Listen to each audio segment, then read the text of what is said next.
Morning guys, nagluluto po ako ng sinigang na ayungin. Ayan.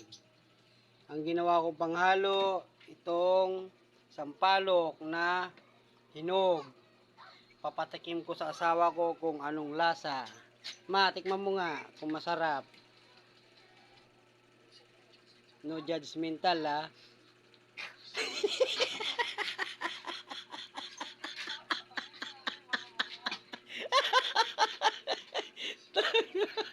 Puro sampalok to eh.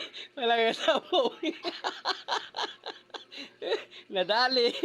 Nadali sa sinigang na sampalok. Pero ito talaga yung tunay.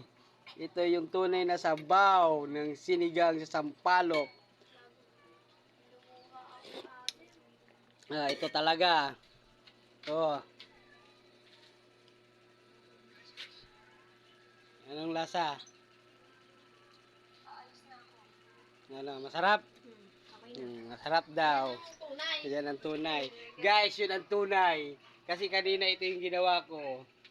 Ito ang tunay na sabaw. Yummy.